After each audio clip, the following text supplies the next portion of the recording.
Hey there, everybody. Sorry I'm a few minutes late. I ran into some technical difficulties that I cannot explain. Sorry to if any of you were waiting for me. I'm sorry to keep you waiting. I hope this is going out live. My computer is being weird. Uh, um, I'm trying to upload things in a similar fashion every week, and using the same exact process that I've been using since the start of this just showed me some odd stuff. So forgive me. I'm a little bit on my heels here to start class for you all. I guess that is a part of the difficulties of trying to do live videos. But anyway, I will forage on. Um, so today I wanted to do a little bit more theater history with you all. While we are quarantined, I figured it was a good time for us to do a little bit of our own research and figure out, where does this theater thing come from, and how long have people been doing it, and what have they been doing with it? So those questions very much inspired me to take a closer look at. I'm kind of moving backward in time these days. But my first theater talk was focused on the Shakespearean era, and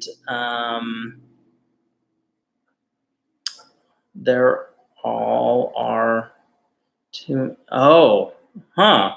Well, I hope that I'm not exactly sure if I'm following that comment 100% there, Robin. But I'm glad that you seem to be able to join me today. There are a lot of people online these days. That is for sure. Okay, so today I wanted to talk about, I was just saying, I started with Shakespeare era, and then I moved backward to the Commedia dell'arte era, and now I'm moving back even further in time to a particular era in theater history that really is not talked about that much. But it makes up a huge span of time in all of recorded theater history. So I thought it was worth investigating a little bit and coming up with a few of my own ideas. So today I would like to talk about the era that is most theater history books refer to it as medieval theater. Okay. And I've also heard it referred to as morality theater, or I have heard it referred to as biblical theater. But there is a lot of information out there on medieval drama and what purposes it served. I think it was very, very different in a lot of ways from a lot of the more modern theater that we are all familiar with. And so I thought it would be interesting to just kind of talk a little bit about the different types of medieval theater and what functions they served, and how they were different than today's theater, but also how I started to notice as I did some more research how this type of theater has influenced some modern day theater pieces. And so I kind of wanted to end with that. So without further ado, I am going to share some notes that I've collected with you all. So what is medieval theater? Well, it is a time period that is referred to between the fall of the Roman Empire all the way back in the 5th century and runs all the way up to what is known as the European Renaissance, which began in the 15th century. So from the 5th century all the way to the 15th century, that is 1,000 years long, you guys. We are talking about a era of theater that is one of the longest eras. And there were 3 specific kinds of theater in this era. The 3 types of medieval theater were referred to as, number 1, the mystery play, number 2, the miracle play, and number 3, the morality play. And each play depicts different ideas. So the first one, the mystery play. Let's talk about that a little bit. Mystery plays were one of the earliest forms of medieval drama, and there is not a lot of records on these kinds of plays. So in this time period, people didn't regularly write down all of the things that were going on all of the time. And there were not as many people that could read in the world.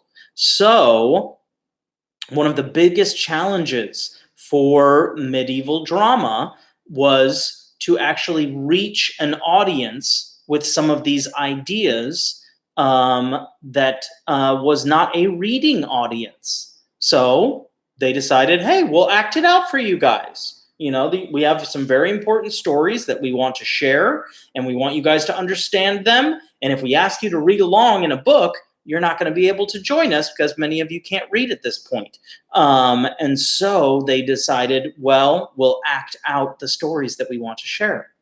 So the mystery play was developed in Europe, and they were largely religiously based, and they often focused on representations of Bible stories and adding in extra songs.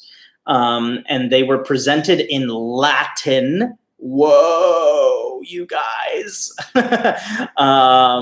And they often depicted the Adam and Eve story, the creation story, the murder of Abel, the Last Judgment, and many, many more stories that can be found in the Bible. And it was very, very popular initially at reaching that audience that could not read so well. So that is a rough, very, very rough explanation of what a mystery play is. The first type of medieval theater. The second type of medieval theater is called the miracle play. And miracle plays were also nicknamed saint plays. And these plays dealt with the lives of saints and martyrs. And the plays can be based on real life or fictitious events. And the majority of the surviving plays were about Saint Nicholas, who I'm sure many of you are familiar with, the Virgin Mary, as well as many notable bishops and noble people.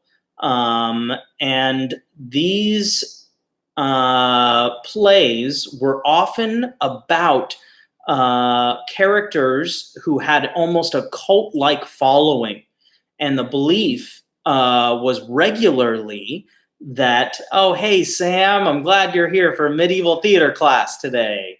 The belief was, if you, the modern, misspeaking, the belief was held among the common folk at the time was that if you went and saw one of these plays about one of these characters, like Saint Nicholas or the Virgin Mary, that actually going and seeing the play was like medicine, was that it could heal you. If you were not feeling well, if you were feeling a little sick or something like that, going and seeing a play in this era was considered good medicine.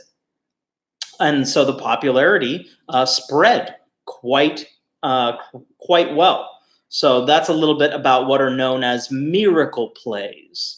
All right, and our third category, which is probably the one we have the most information about because it came later in that 1,000 years. And the third type is called a morality play. And morality plays were also referred to as interludes or just by the word morality. And moralities or interludes, or you can use the full name, morality plays, were presented in a much different genres. So the first two, the mystery play and the miracle play, were very much a story with characters that would, go on a journey and learn stuff. Well, these plays were a lot more about ideas, and they would depict, they would actually personify certain virtues or certain sins that you were supposed to stay away from. So there would actually be like a character in morality plays that was greed.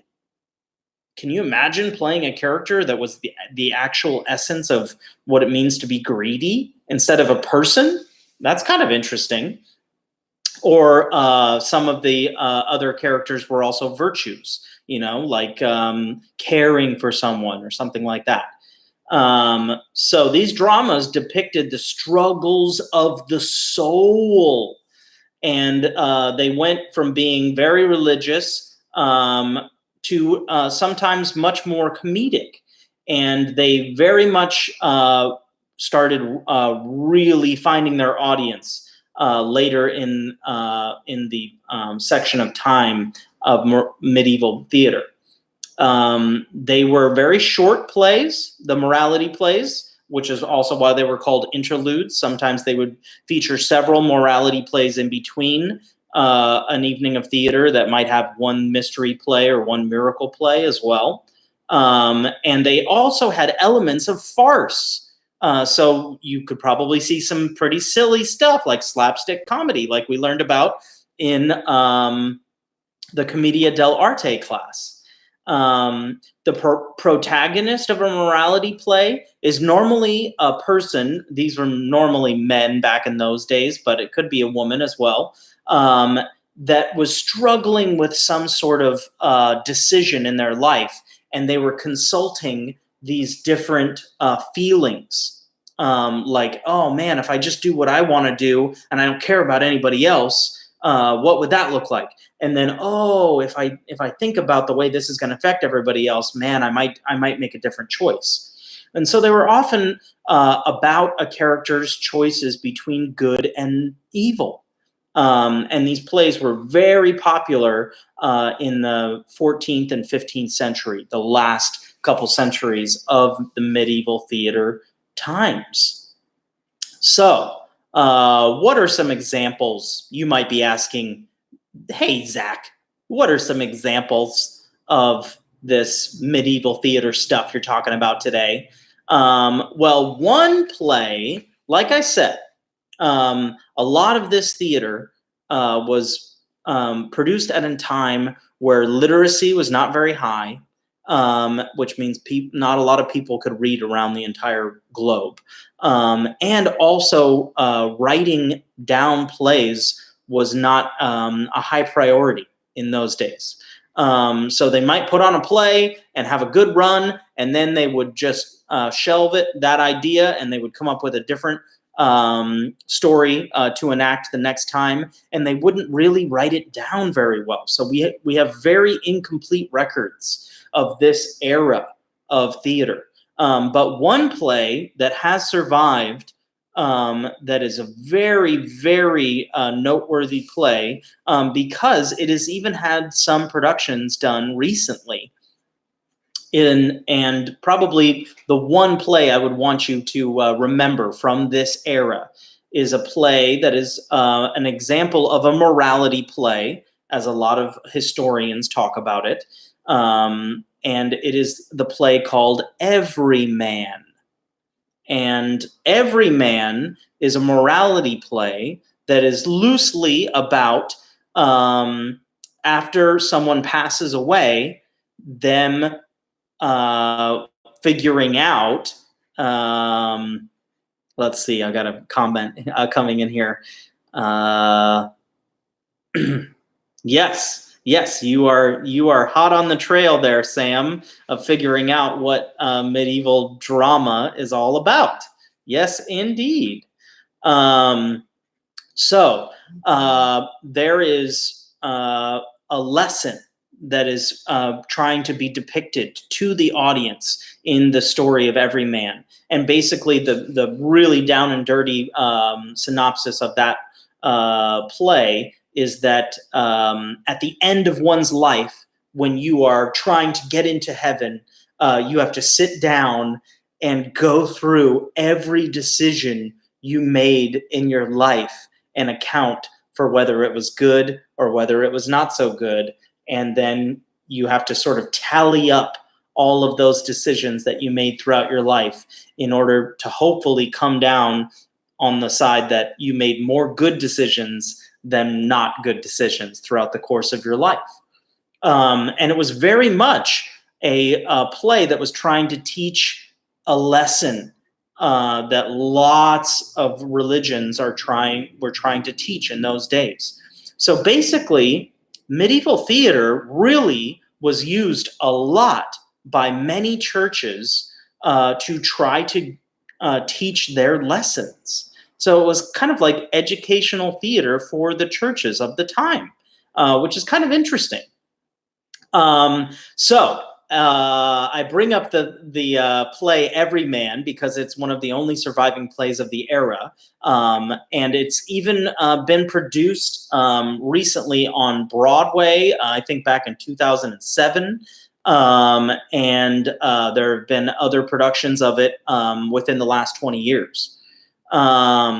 So I thought it was really, really interesting that a play from so long ago is still being produced. And I think that's largely because a lot of people, really, that religion is a large part of a lot of people's lives. And I think that this style of theater, while it's not as popular anymore, definitely served a purpose for a reason.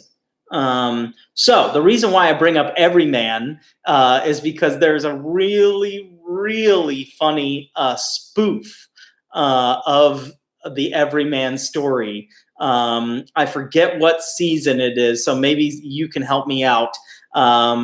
Those of you who are watching who want to do a little internet research, but there is an episode of The Simpsons with Homer Simpson where he's basically playing Every Man, and he's having to account for all of the bad and good things that he has done throughout his life, and hopefully in the hopes that he will discover that he has been a good man and has led a good life.